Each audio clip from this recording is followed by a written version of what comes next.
Мужчина по имени Алексей служил в армии много лет и прошел через множество испытаний.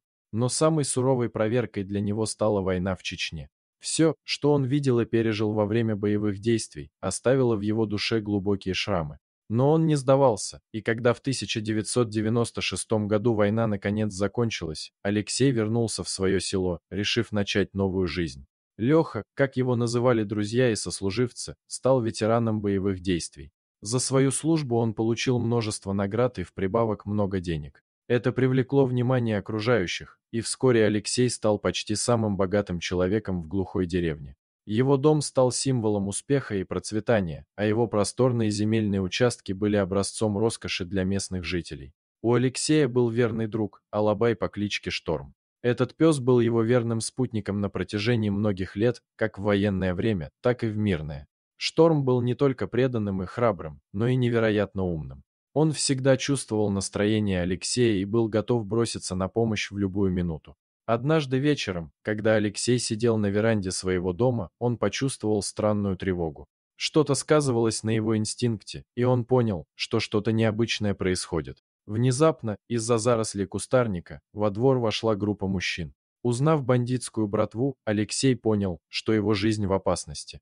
Братва приближалась к Алексею с намерением убить его и отобрать все его богатства. Страх охватил сердце ветерана, но он не собирался сдаваться без борьбы.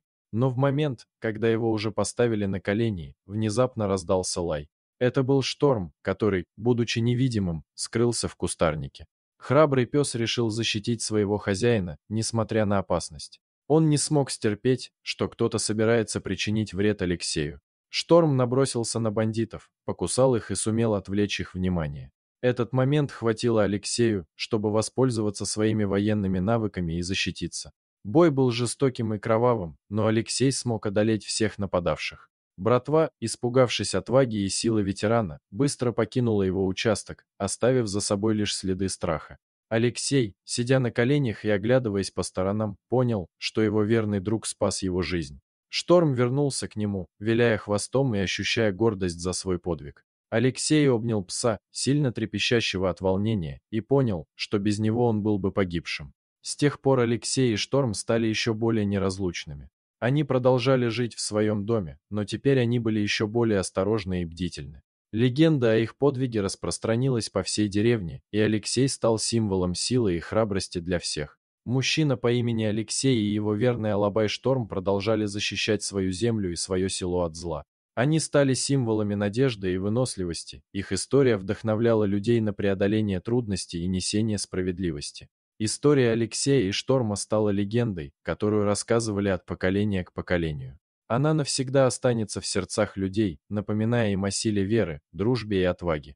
Дорогие друзья, если вам понравилось видео, поставьте лайк, а также подписывайтесь на канал, где найдете еще много интересного.